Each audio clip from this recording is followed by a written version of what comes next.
Tere tulemast kuulama Eesti Mereakadeemia podcasti Tuleviku lainelööjad, kus räägime inspireerivatest lugudest ja teekonnast merenduse maailmas.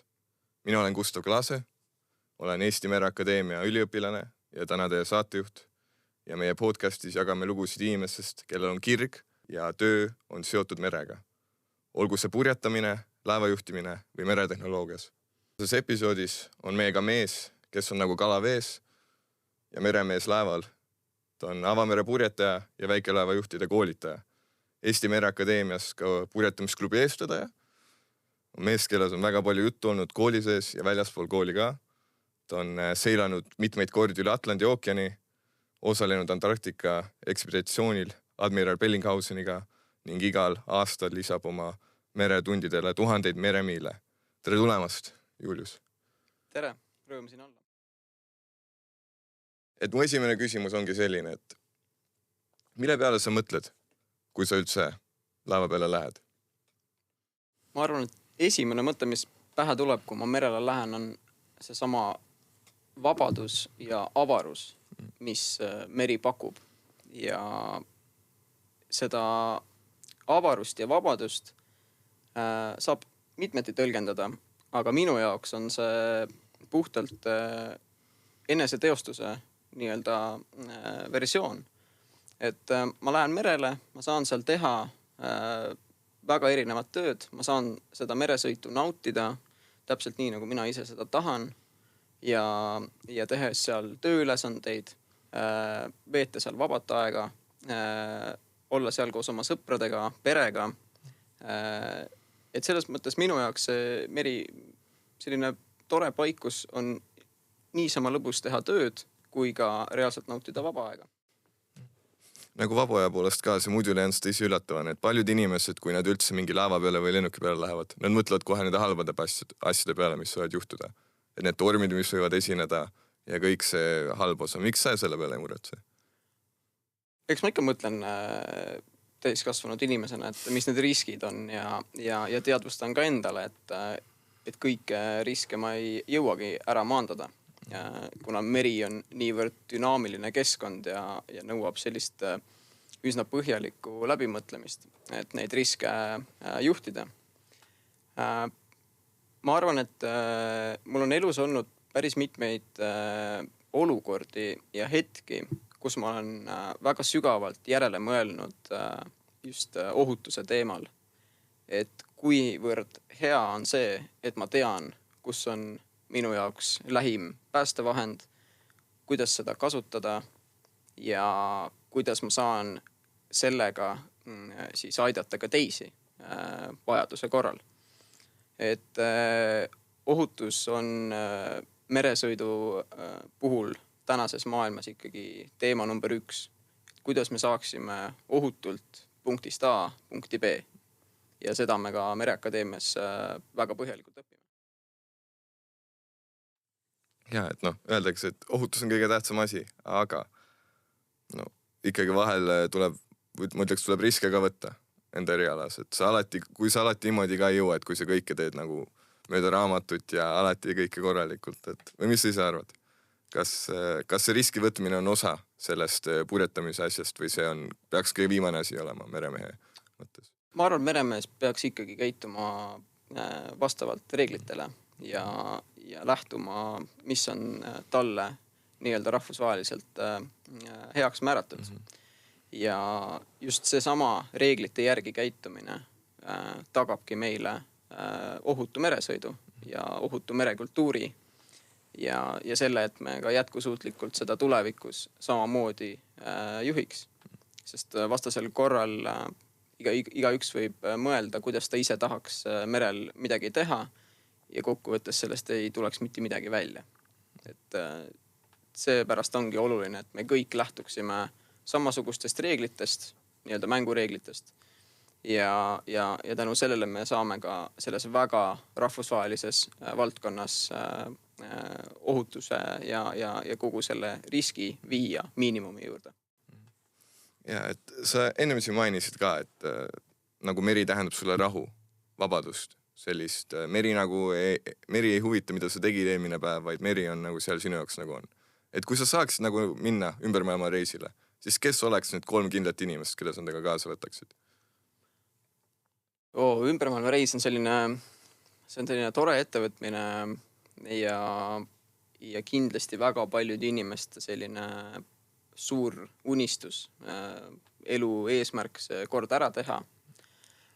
Ja kui sa küsid minu käest, et kelle ma sinna reisile kaasa võtaksin, siis ma arvan, et laeva pere üks olulisemaid liikmeid, mitte et tähtsustada siin kedagi üle, on kindlasti kapten, kelle ma valiksin kaasa.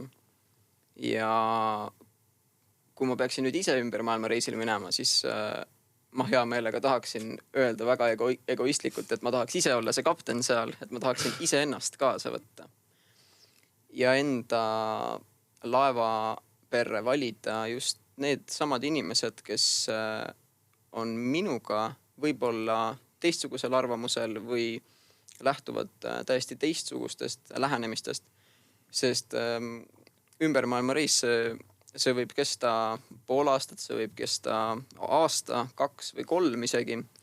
Ja sellisel juhul on mul oluline, et seal pardal oleks inimesed, kellega mul oleks ka 3 aasta pärast huvitav lugusi jagada, õppida nende käest nii-öelda uusi nippe ja trikke ja niisamuti ütleme, kui nendel on ka teistsugune kultuuriline taust, siis ka erinevat kultuuri.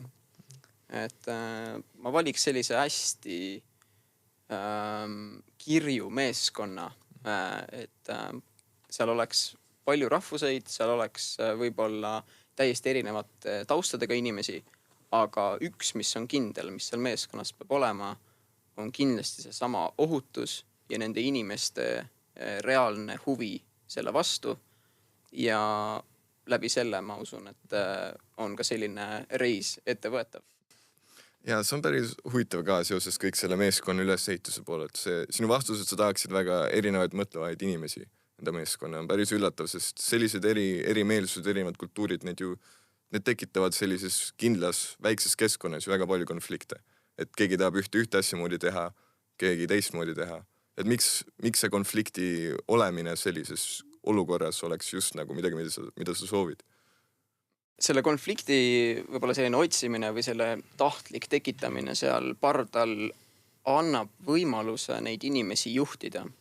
Ja kui ma eelnevalt ütlesin, et ma väga egoistlikult tahaksin ise olla see kapten seal siis sellel reisil, siis see oleks minu igapäevatöö, mida ma läbi erinevate maailmapaikade saaksin kogeda. Kuna kõikide nende erinevate inimeste, kelle ma kaasa võtaksin, taust võimaldaks eri riikides, erinevates kultuuriruumides erinevalt läbi lüüa ja kogeda võib-olla neid hetki, mida mina ei oska varem märgata. Et selles mõttes on selle konflikti otsimine minu jaoks natukene selline nagu meelega tegevus. Ja just nimelt juhi jaoks on see selline igapäevatöö, juhtida neid inimesi, suunata neid, kaasata nende arvamust nii-öelda ülesannete täitmisel ja kogu selle laeva elu korraldamisel. Et see on puhtalt minu selline nägemus. Et ma usun, et väga paljud kindlasti ei nõustu sellega, et kõik tahaksid võib-olla ideaalset meeskonda, et neil oleks juba keegi, kes on käinud või teinud seda rada. Aga mina valiks just sellise meeskonna, kes ei ole seda varem teinud ja kellel on võimalikult erinev taust. Et selle võimaliku erineva tausta poolest on ka, et kui on inimesed, keda sa tunned, kes on ka seda varem teinud, see on kindlam lihtsalt. See ei ole seda riski sees ja mul tunnen ka, et see teeks selle asja palju igavamaks ka. Sest kui mingis loos või retkes mingisugust konflikti ei ole, see on igav lihtsalt. Ma ise ei ütleks, et see on igav, aga ma olen selline hästi kärsitu inimene ja puhtalt sellepärast peab pakkuma mulle iga päev erinevaid selliseid ülesandeid, mida lahendada jooksvalt. Et sellise meresõidu puhul ka, kus olukorrad võivad väga ootamatult eskaleeruda ja väga nii-öelda kataklüsmiliselt käest ära minna. Et siis hea juhi tunned ju kaugelt ära, kui ta oskab ka meeskonda juhtida sellistes keerulistes, stressirohketes olukordades. Et see annaks päris kõva aluse peale seda reisi võtta ette ükskõik milline väljakutse oma elus. Ma arvan, et see on tõesti mõistlik ka, et nagu sa ütlesidki, meeskonna juhtimises on kõige tähtsam asi nagu ennast juhtida. Teada, mis su enda missioon on ja mida sa ise tahad. Ja see mind viib ka järgmise küsimuseni, et kuidas sa üldse teadsid, et sa nagu tahad selle merenduse ja purjetamise ja selle asjaga tegeleda, et oli see tung või see leek nagu väiksest alates või sa kuidagi said hiljem aru natuke, et ma arvan, et merendus jõudis natukene ka minuni ise, et meri kui selline ei olnud minu jaoks võõras nii-öelda üles kasvades Keila-Joal kui ka Tallinnas. Ma olen sisuliselt terve elu elanud mere lähedal, mitte et öelda mere ääres, aga mere lähedal. Ja esimene selline kokkupuude merega tekkis mul esimeses klassis, kui 2 minu klassivenda otsustasid mind kaasa võtta purjetamistrenni. Ma olin eelnevalt käinud kõik tüüpilised spordialad ja treeningud läbi nagu judo, jalgpall, mis on teadupärast selliste nii-öelda noorte poiste unistus. Aga need ei olnud päris mulle ja kui ma olin käinud seal purjetamistrennis esimese aasta, siis see oli minu jaoks väga vaevarikas. Ja see oli väga hirmutav alguses. Kindlasti oli neid päevi, kus ma läksin merele pisar silmis ja ei tahtnud sinna minna. Aga miski ikkagi võlus selle asja juures. Et ma läksin koos oma klassivendadega, meil tekkis teatud mõttes selline sõbralik ja toetav sõpruskond, kes alati kutsus, et tule ikka täna, lähme koos, saame hakkama ja proovime sellest kõigest nii-öelda läbi tulla ja sealt need õppetunnid kaasa võtta. Ja peale seda see merenduse huvi minus aina kasvas, kuna paadiklassid muutusid, paadid läksid suuremaks, meeskonnad kasvasid ja tänu sellele avanes väga palju võimalusi osa võtta võistlustest, rahvusvahelistest võistlustest ja see omakorda toitis seda huvi avastada, mis on sellel maailma merel veel mulle pakkuda, mis on seal veel. Ja peale seda gümnaasiumi lõpetamist ma seisin silmitsi valiku ees, kas minna Mereakadeemiasse või minna nii-öelda õigusteaduskonda. Otsustasin ma siiski merenduse kasuks minna ja ma ei kahetse seda valikut, sest merendus on andnud mulle väga palju võimalusi ja unikaalseid kogemusi, mida ma ei vahetaks mitte millegi vastu. Ja see on tõesti väga, väga hea lugu. Nagu sinu jutust ma loen välja nagu mingisugust meistrilikust. Ma panen nagu tähele, et sa oled sellega tõesti kaua aega tegelenud ja sa nagu näed rohkem, mis sellest merenduse osast on.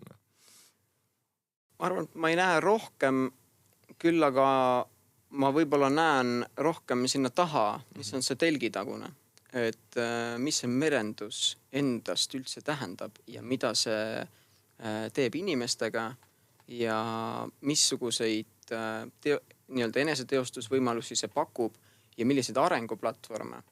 Et tänane merendus on ju väga suuresti muutumas ja väga palju on tulemas peale digitaliseerimist, automatiseerimist, inimese faktorit nii-öelda viia miinimumi ja tänu sellele on seda valdkonda ka väga põnev õppida, kuna see on pidevas muutumises ja nii-öelda sellisest traditsioonilisest ettevõtlusest väga palju erinev ja paraku ka keerulisem, kuna mahud on väga suured, siis on ka rahad väga suured ja nende juhtimine tänaste nii-öelda eesmärkide saavutamiseks on päris suur pähkel nii-öelda merenduses. See ongi, et nagu süsteemid suurenevad, raha suureneb, need riskid ka suurenevad sellega, et see on ma arvates nii hea teadmine, et kui nagu keegi saabki aru, kuidas need süsteemid tagaplaaniga töötavad, et miks need just asjad niimoodi liiguvad oma vahel ja miks nad käituvad, et see on ka väga, see on lihtsalt nagu mõtlemismaterjali mulle isiklikult, et ühelt teiselt asjalt ka, et ma lugesin sinu kohta seda, et sa käisid Antarktikas paar aastat tagasi. See oli siis selle admiral Bellinghauseniga, sa käisid Londonis, et räägi natuke sellest, et kuidas üldse see selline asi üldse ette tuleb? Selliseid asju elus väga palju ette ei tule, aga kui sellised võimalused ennast natukene kergitavad, siis iga merendusvaldkonna tulevane spetsialist haarab sellistest võimalustest kinni. Tõepoolest, ma käisin ekspeditsioonil. Aasta oli siis 2019. Sellest on tänaseks juba 6 aastat möödas. Aga see oli TalTechi ja Eesti väga edukate ettevõtjate poolt korraldatud ühine ettevõtmine, mis oli tegelikult suunatud Antarktika 200. avastamisaastapäevale. Ehk et Saaremaal sündinud admiral Bellingshausen, tema siis 200 aastat tagasi väidetavalt läbi ajaloo annaalide on olnud siis esimene, kes nägi seda Antarktise mannert ja temale siis omistatakse see tähtpäev ja meie korraldasime ekspeditsiooni selle tähtpäeva tähistamiseks. Selleks osteti spetsiaalne teraskerega purjelaev, kohandati ümber jäistes vetes sõitmiseks, vahetati peamasin, tugevdati laevakere ehitust, lisati laevakerele lisatugevdusi ja kõik muud süsteemid viidi vastavusse nõuetele ja kaasajastati. Ja minul avanes võimalus seilata kaasa selle väga uhke purjelaevaga Londonist Antarktikasse. See oli minu jaoks elus esimest korda, kui ma pidin pooleks aastaks oma maismaa elu kõrvale jätma ja astuma enda jaoks täiesti tundmatusse vette. Ma mäletan kodus pakkides neid asju ja vaadates oma armast väikest 7 ruutmeetrist tuba, et mida ma siit nagu võiksin kõige rohkem igatsema jääda. Mõtlesin selle asja peale, pakkisin selle kaasa ja reisi lõpuks ma avastasin, et ma polnud seda asja mitte kunagi sealt reisi kohvrist välja võtnud, sest iga päev oli nii palju avastada ja teha, et ma ei jõudnud isegi koduigatsuse peale mõelda.